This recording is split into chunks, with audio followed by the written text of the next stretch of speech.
Hello students, myself Sara, your social teacher. Hope you all are well and good. In the previous video, we studied chapter 1, the earth surface from geography section, and chapter 12, the age of exploration from history section, and now in this video we are going to revise chapter 8, Indian heritage and culture from civic section. First of all, you should know the meaning of heritage and culture. So heritage means the tradition, qualities and culture of a country that have existed for a long time and that have great importance for the country. Means culture क्या होता है?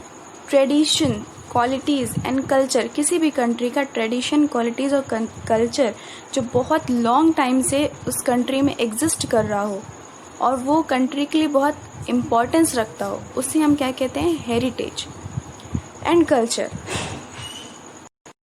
Culture means the customs, ideas, beliefs etcetera of a particular society और country. These all are the cultures. The custom, ideas, beliefs, ये सारे क्या होते हैं? किसी भी कंट्री या पर्टिकुलर सोसाइटी के, उसे हम कल्चर कहते हैं. जिसे हम फैमिली में रस्में सुनते हैं ना, वही होता है एक तरह का culture.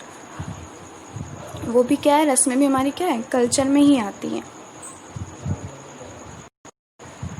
So in this chapter we are going to study about the Indian heritage and culture. मतलब हम अपनी कंट्री के हेरिटेज और कल्चर के बारे में पढ़ेंगे. इंडियन हेरिटेज एंड कल्चर में बहुत सारी चीज़ें आती हैं, जैसे कि Indian architecture, Indian literature, Indian language, Indian paintings, Indian musics, Indian dances. ये सारी चीज़ें हमारे Indian heritage and cultures में आती हैं. Now let's study one by one. First topic is architecture. As you all know that Indian history is divided into three parts, three time period. You can say that ancient period, medieval period and modern period. So जो हम Indian architecture हैं वो time period के साथ साथ अलग अलग time में चेंज होते गए. मतलब अलग अलग हिस्ट्री के टाइम पीरियड में अलग अलग आर्किटेक्चर्स इंट्रोड्यूस हुए. तो देखिए, पहले तो हड़प्पन टाइम्स में आप लोग पढ़ चुके हैं, Harappan civilization, Indus valley civilization. तो उस सिविलाइजेशन के टाइम पर, यानी कि एंशियंट पीरियड में बेक्ड ब्रिक्स यूज्ड होते थे हाउसेस कंस्ट्रक्ट करने के लिए. बेक्ड ब्रिक्स जो कि आप अभी देखते हैं, जो रेड कलर की ब्रिक्स होती हैं जो अभी जिससे हाउसेस कंस्ट्रक्ट किए जाते हैं, उसी तरह के बेक्ड ब्रिक्स यूज़ किए जाते थे एंशियंट पीरियड में. शेप और डिज़ाइन थोड़ा अलग हो सकती हैं, बट बनाने का तरीका वही था, बेक्ड करके. Later Buddhist and temple architecture introduced fine sculptures to the buildings. Later क्या हुआ कि बुद्धिस्ट एंड टेम्पल आर्किटेक्चर ने क्या इंट्रोड्यूस किया? फाइन स्कल्पचर्स इंट्रोड्यूस किया बिल्डिंग्स में. स्कल्पचर्स मीन्स 2D या 3D. 2D यानी 3D और 2D मीन्स 3 डायमेंशनल और 2 dimensional objects. You can say the art of making 2 and 3 dimensional objects from stone, would, clay, metal etcetera. मतलब कोई भी object, चाहे वो स्टोन से बना हो, चाहे वुड से बना हो या क्ले से बना हो, तो उसको 3D में बनाना, यानी 3 डायमेंशनल में बनाने के आर्ट को हम स्कल्पचर्स कहते हैं. तो ये कब आया? हड़प्पन सिविलाइजेशन के बाद, जब बुद्धिस्ट और टेम्पल आर्किटेक्चर आए, तब स्कल्पचर्स इंट्रोड्यूस हुए. उस तरह की बिल्डिंग्स बनी 2D और 3D. उसके एग्जाम्पल हैं आपके एंशियंट पीरियड के सांची स्तूपा, जो कि मध्य प्रदेश में है. Now in the medieval period, domes or semicircular roofs over buildings become a trademark of the Indo-Islamic architecture. Medieval period में इंडो इस्लामिक आर्किटेक्चर आया। उस आर्किटेक्चर की खासियत ये थी कि बिल्डिंग्स के ऊपर सेमी सर्कुलर रूफ बनाई जाती थी, जिसे हम डोम्स कहते हैं। फॉर एग्जाम्पल हुमायूंस टॉम्ब, ये जो सेमी सर्कुलर रूफ है ना, उसी को हम डोम्स कहते हैं, और यही था ट्रेडमार्क इंडो इस्लामिक आर्किटेक्चर का। इस आर्किटेक्चर को हम कहते हैं Indo Islamic architecture. And now मतलब मॉडर्न पीरियड में क्या हुआ कि कंबाइंड आर्किटेक्चर बने। उसमें ओल्डर आर्किटेक्चरल ट्रेडिशंस, जो पुराने हमारे ट्रेडिशंस थे वो, प्लस उसमें ब्रिटिश इन्फ्लुएंसेस आ गए, मतलब ब्रिटिशर्स के आइडियाज़ आ गए, और उन दोनों को मिला के जो आर्किटेक्चर बना उस तरह की बिल्डिंग्स बनी। जैसे कि आपके मुंबई में है छत्रपति शिवाजी टर्मिनस, जिसे वीटी स्टेशन के नाम से जाना जाता है। वो ये एग्जाम्पल किसका है? मॉडर्न पीरियड आर्किटेक्चर का एग्जाम्पल है। आपको बता चुकी हूँ मैं कि मॉडर्न पीरियड कौन सा कहलाता है, जब हिस्ट्री का वो पीरियड जब ब्रिटिशर्स इंडिया आए थे। मेडिवल पीरियड तब जब मुगल्स हमारे इंडिया में रूल कर रहे थे। एंड एंशिएंट पीरियड यानी कि civilization period, Indus valley civilization and early Egyptian civilization, ये हमारा एंशिएंट पीरियड में आता है। इजिप्शियन सिविलाइजेशन इंडियन सिविलाइजेशन तो नहीं है, इंडिया की जो सिविलाइजेशन है वो Indus valley civilisation. Now come to the literature heritage. देखिए, Indian literature heritage combines both religious and non religious literature. Indian literature में रिलीजियस और नॉन रिलीजियस लिटरेचर दोनों कंबाइन हैं। Religious books are about religion, जो भी religion के बारे में बुक्स हैं वो रिलीजियस लिटरेचर हैं। Whereas stories, poems and dramas constitute non religious literature. जो भी स्टोरीज हैं, पोएम्स एंड ड्रामाज हैं वो नॉन रिलीजियस लिटरेचर हैं। वेदास, रामायण, महाभारत, पुराणास, ये सारे क्या हैं? रिलीजियस लिटरेचर हैं। इंडियन लिटरेचर कई सारी लैंग्वेजेस में लिखे हैं, जैसे कि हिंदी, उर्दू, अरेबिक, संस्कृत, पाली, प्राकृत, द्राविडियन, पर्शियन, ये सारे लैंग्वेजेस हैं। और भी बहुत सारी लैंग्वेजेस में हमारे इंडियन लिटरेचर मौजूद है। लिटरेचर सिर्फ लिखे हुए नहीं है हमारे पास, मतलब लिखे हुए भी हैं और साथ ही साथ ओरल ट्रेडिशन भी है हमारा, मतलब जो orally generation to generation transfer हुआ है। मतलब जैसे कुछ स्टोरीज़ या फोक टेल्स और सॉन्ग्स, ये कैसे हुए हैं? मतलब पहले के लोगों ने अपने बाद वालों को सुनाया, फिर उन्होंने दूसरे को सुनाया, तो ये क्या ओरली ट्रांसफ़र हुआ generation to generation. Means oral traditions भी हमारे यहाँ पर, ओरल लिटरेचर आप कह सकते हैं, प्रेजेंट है। तो ये हो गया हमारा literature heritage. Now come to the language. देखिए, इंडिया में आप समझ लीजिए from north to south and east to west बहुत सारी न्यूमरस लैंग्वेजेस बोली जाती हैं और डायलेक्ट्स हैं, मतलब उस लैंग्वेज को बोलने के अलग अलग तरीके। डायलेक्ट्स मीन्स किसी लैंग्वेज को बोलने के अलग अलग तरीके। अगर आप हिंदी भी देखेंगे तो किसी भी पर्टिकुलर एरिया में हिंदी भी कुछ अलग तरीके से बोली जाती है, उसका तरीका अलग होता है। जैसे कुछ लोग दीजिए लीजिए करके बात करते हैं, कुछ लोग बात करते हैं ले लो दे दो, इस तरह से बात करते हैं। तो डायलेक्ट यही होता है, मतलब किसी भी लैंग्वेज को बोलने के तरीका, किसी भी एरिया में कोई भी लैंग्वेज है, जैसे हिंदी है तो उसे बोलने के तरीके को हम डायलेक्ट कहते हैं।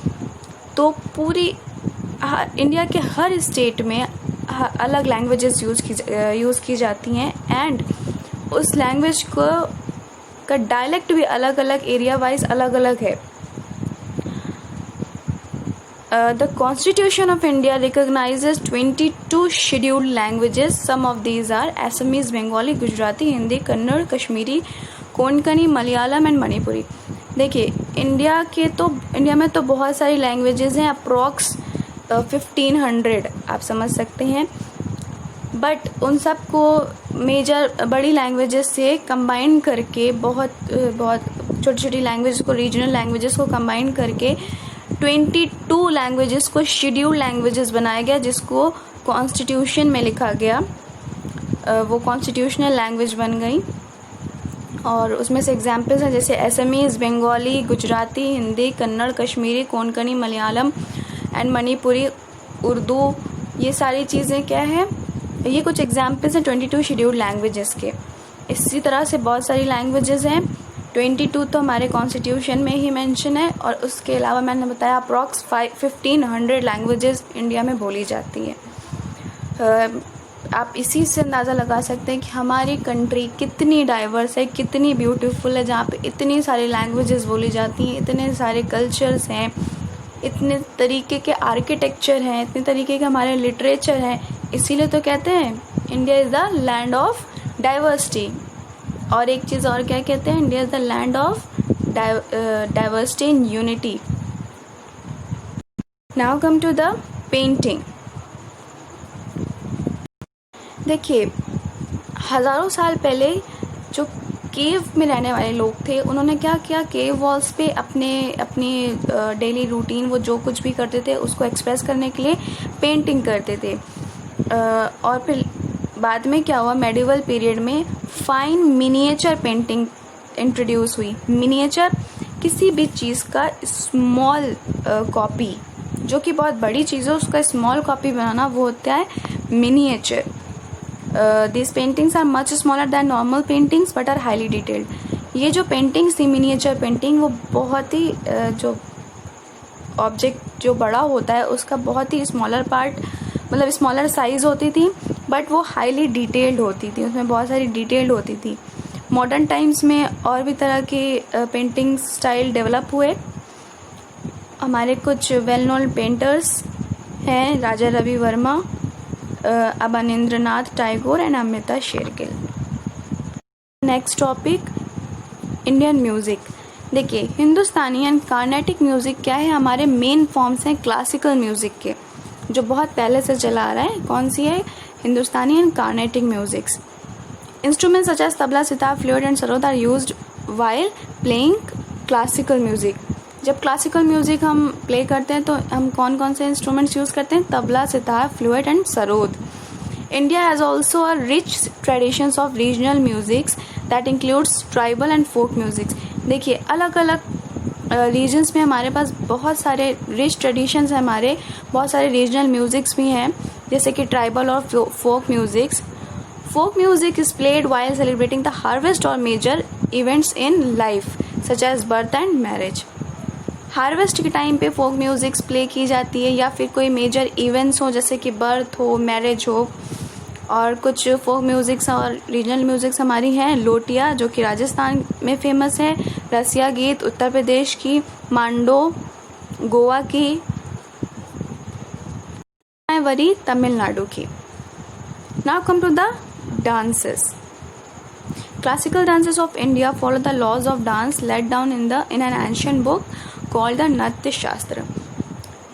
जो इंडिया का क्लासिकल डांस है वो कुछ लॉज को फॉलो करता है, जो कि एक एंशियंट बुक नाट्य शास्त्र में मेंशन है। उस लॉज को क्लासिकल डांस इंडिया का फॉलो करता है। कुछ मेजर क्लासिकल डांस इंडिया के हैं, जैसे कि भरतनाट्यम तमिलनाडु और कर्नाटक में फेमस है, कथकली केरल का डांस भी है, एक तरह से क्लासिकल डांस ड्रामा है। मणिपुरी मणिपुर में फेमस है, कथक उत्तर प्रदेश से, उड़ीसी उड़ीसा से, कुचिपुड़ी आंध्र प्रदेश से, सत्रिया आसाम से। इसके अलावा हमारे बहुत सारे फोक डांसेस भी, जिस तरह फोक म्यूजिक्स थी उस तरह फोक डांसेस भी हैं अलग अलग कंट्री के अलग अलग पार्ट्स में। फोक डांसेस भी हमारे तभी होते हैं कोई जब इवेंट्स होता है, जैसे कि हार्वेस्ट का, या फिर मैंने जो बताया लाइफ इवेंट्स। इसमें से कुछ हैं जैसे गीधा, वो गीधा एंड भांगड़ा पंजाब में फेमस है, गरबा एंड डांडिया गुजरात में, घूमर एंड नौटंकी राजस्थान में। इस तरह के बहुत सारे रीजनल और फोक डांसेस भी हमारी कंट्री में मौजूद हैं। These all are the Indian heritage and culture. Now let's study about the UNESCO. UNESCO is a agency of United Nation. UNESCO क्या है? यूनाइटेड नेशन की एक एजेंसी है। The full form of UNESCO is the United Nations educational, scientific and cultural organisation. देखिए, UNESCO एक ऐसी organisation है जो कि पूरे वर्ल्ड की एजुकेशन, साइंटिफिक एंड कल्चर के को देखती है, उनके इश्यूज़ को रिजॉल्व करती है। पूरे वर्ल्ड के एजुकेशन, साइंटिफिक और कल्चरल की प्रॉब्लम्स अगर हैं या फिर कोई भी इश्यूज़ हैं उसको रिजॉल्व करती है। तो यूनेस्को ने देखिए, आप हेडिंग देख रहे होंगे, UNESCO world heritage sites in India. पहले आप पढ़ लीजिए कि यूनेस्को वर्ल्ड हेरिटेज साइट्स क्या होती हैं और क्यों होती हैं। यूनेस्को ने 1972 में एक ट्रीटी को अडॉप्ट किया था।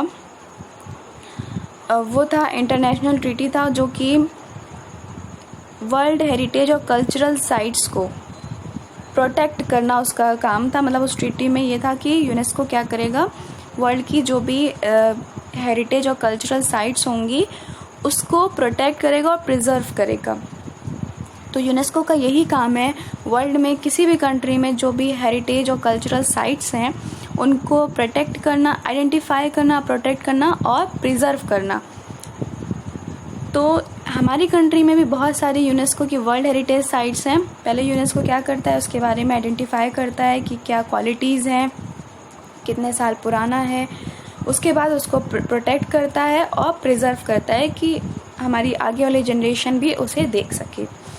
तो हमारी कंट्री में 38 यूनेस्को वर्ल्ड हेरिटेज साइट्स हैं, जिसमें से 30 कल्चरल हेरिटेज साइट्स हैं, 7 नेचुरल हेरिटेज साइट्स हैं और 1 ऐसी है जो दोनों में आती है, कल्चरल एंड नेचुरल बोथ।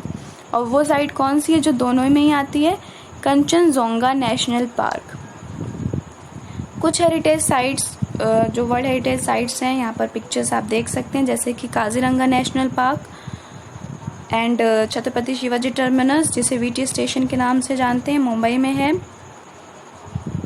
ये हमारा मैप है जो कि 38 वर्ल्ड हेरिटेज साइट्स जो इंडिया में हैं, यूनेस्को वर्ल्ड हेरिटेज साइट्स को दिखा रहा है। बहुत सारी हैं, नॉर्थ से लेके साउथ तक, ईस्ट से लेके वेस्ट तक। कुछ पिक्चर्स यहाँ पर भी दी हुई हैं। किसकी है, अजंता केव्स जो कि महाराष्ट्र में है, Darjeeling Himalayan Railway, Nilgiri Mountain, कालका Shimla Railway, Hill of Chittorgarh, Amber Fort, Basilica of Bom Jesus. These all are the UNESCO World Heritage Site। इसके अलावा भी बहुत सारी हैं। And now your chapter is completed here. Hope you all have understood this chapter and enjoyed this chapter. Thank you so much. Be ready for your test. Thank you all.